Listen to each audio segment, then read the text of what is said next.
À mon sens, c'est important d'avoir un corps qui est fort, un corps qui sait bien bouger, un corps qui a une certaine sensibilité, une grâce, une certaine intelligence et qui sait répondre à plein de situations différentes. C'est la raison pour laquelle j'ai décidé de vous montrer comment y arriver à travers la vision d'Ido Portal, qui est un coach en mouvement très réputé, qui a travaillé avec plein d'athlètes de niveau, notamment par exemple Conor McGregor, qui est un combattant de MMA.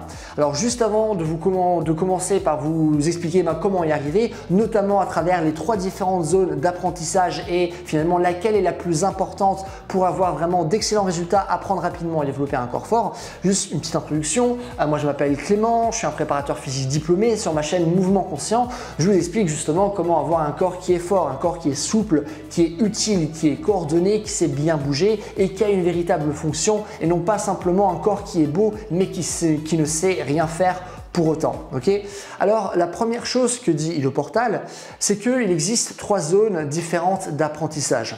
La première zone, qu'on pourrait appeler la zone de découverte, se trouve justement lorsque vous découvrez un nouveau mouvement. Et à ce moment-là, par exemple, si vous souhaitez apprendre à effectuer un équilibre sur vos mains, c'est quelque chose qui est compliqué. Et logiquement, vous n'allez pas arrêter de tomber, vous ne savez pas comment organiser votre corps, c'est excessivement dur, vous ne pouvez pas penser à autre chose, vous ne pouvez pas penser à votre repas pendant que vous faites votre session d'équilibre parce que c'est tellement nouveau que tout votre corps est entièrement focalisé sur la tâche. Ça, c'est la première zone.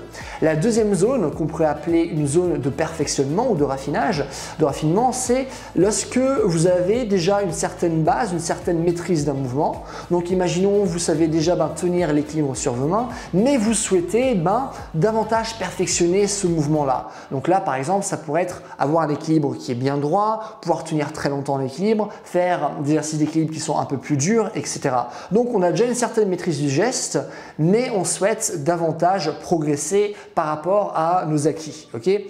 Et la troisième zone, qui pourrait être la zone de compétence ultime ou la zone de maintien, c'est maintenant vous êtes super bon en équilibre, vous arrivez à rester longtemps en équilibre, par exemple même sur une main, vous pouvez mener une discussion pendant que vous êtes en train de faire cet exercice. Vraiment, cet exercice est devenu tellement simple que tout votre corps, tout votre système nerveux n'a pas besoin de se focaliser entièrement sur la tâche, il peut également se focaliser sur d'autres choses. Okay. Donc ça, ce sont les 3 zones d'apprentissage. Et il se trouve que la plupart des gens vont simplement se trouver dans la zone 2 ou la zone 3, c'est-à-dire soit des mouvements qu'on sait déjà faire mais qu'on souhaite raffiner, ou soit des mouvements qu'on sait très bien faire et qui nous donnent vraiment plus grand-chose en termes de résultats. Okay. Comme par exemple, si vous faites du développé couché depuis longtemps, le développé couché va rien vous apprendre au bout d'un moment. C'est-à-dire que au bout d'un moment, vous l'avez tellement fait, après un an, vous savez ce que c'est le développé couché. Okay. Peut-être que vous allez encore apprendre quelques petits trucs par-ci par-là, mais majoritairement, il va plus réellement y avoir de surprises. Okay. Et c'est de cette manière que s'entraînent la plupart des personnes. Par exemple, juste soulever des poids, juste aller courir, ce genre de choses. Ce qui n'est pas mauvais fondamentalement, mais ça peut être problématique lorsqu'on souhaite réellement avoir un corps qui est très intelligent et qui sait répondre à plein de situations complexes. Parce que d'après vous, c'est dans quelle zone on va le plus apprendre? Dans la zone 1, la zone 2 ou la zone 3? Logiquement, vous allez me dire que ça va être la zone 1. Pourquoi? Parce que la zone 1, il y a tellement de choses à faire, on ne sait vraiment pas quoi faire avec notre corps, qu'on est tellement focalisé sur la tâche et du coup là on a tout à apprendre, on a tout notre potentiel devant nous.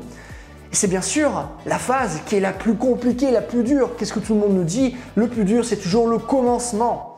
Or, c'est vraiment lorsqu'on est dans cette zone-là qu'on apprend le plus. Or, c'est dans cette zone-là, on a le moins envie de rester parce que ça nous oblige à chaque fois à sortir de notre zone de confort. Ce qui est très problématique lorsqu'on souhaite justement avoir un corps qui est fort. Donc dans cette perspective-là, il faut justement passer le plus de temps possible dans la première zone et donc apprendre des choses constamment, se confronter à des situations auxquelles on ne sait pas répondre, apprendre de nouveaux sports, apprendre de nouveaux mouvements à danseur contemporain. Là encore, c'est quelque chose qui est vrai parce que j'ai fait de la danse contemporaine, mais c'est quelque chose que disait Ido Portal à la base, que un danseur contemporain va souvent apprendre à chaque fois des centaines de nouveaux mouvements. Qui peut réellement dire ça de son activité? Parce qu'en fait, nos activités sont tellement spécifiques qu'on va rarement apprendre de nouvelles choses. Or, si maintenant on se focalise sur la première zone, on est obligé d'apprendre de nouvelles choses. Et c'est vraiment ça qui va nous permettre d'avoir un corps qui est intelligent. Parce que si on se confronte pas à chaque fois de nouvelles situations, eh ben, notre corps n'aura pas justement la possibilité d'apprendre de nouvelles choses et du coup de raffiner ses processus moteurs pour être capable de répondre à des situations de plus en plus complexes. Si on ne confronte pas notre corps à la complexité, il ne saura pas répondre à des situations complexes. C'est comme partout. Si je ne fais pas du travail de souplesse, je ne vais pas devenir souple. Si je ne fais pas du travail de force, je ne vais pas devenir fort. Donc ça veut dire que si je veux devenir fort, je dois me confronter à de la force. Si je veux un corps qui est intelligent, je dois me confronter à des situations complexes. Si je me confronte à des situations complexes, je dois davantage me trouver dans la première zone. Ça ne veut pas dire que la deuxième zone n'est pas importante. Si bien sûr, raffiner ce qu'on a, vraiment consolider les bases, c'est quelque chose qui est aussi important. Donc je ne dis pas, ouais, on va toujours rester dans la première zone. Non, la deuxième zone, c'est important. La troisième zone, c'est aussi important de s'amuser avec ce qu'on a, de simplement pouvoir utiliser ce qu'on a. C'est quelque chose qui est très bien, ok. Ce que je veux simplement dire, c'est qu'à partir du moment où on va avoir un corps qui est intelligent, il faut vraiment sortir de notre zone de confort et passer davantage de temps dans la première zone. Et c'est ce que nous dit Ido Portal. Voilà. Écoutez, c'est tout ce que j'ai à vous dire dans cette vidéo. J'espère que ça vous a plu. Si vous avez des questions, des choses que vous ne comprenez pas, n'hésitez pas à les mettre dans les commentaires. Je réponds à tout le monde comme d'habitude.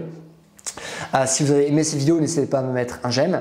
Et dernièrement, si vous voulez voir davantage de vidéos où je parle d'Ido Portal, j'ai une vidéo où je parle du stage que j'effectue avec lui. J'ai une vidéo où j'analyse un peu ses entraînements. Je la mettrai également à la fin de celle-ci afin que vous puissiez la voir si ça vous intéresse. Et n'hésitez pas à vous abonner si vous voulez avoir davantage de vidéos justement sur le mouvement, comment apprendre à mieux bouger. Si vous voulez avoir davantage de vidéos sur la force, la vitesse, l'endurance, la coordination, la souplesse, n'hésitez pas à vous abonner. Et en attendant, passez une bonne journée. Bye.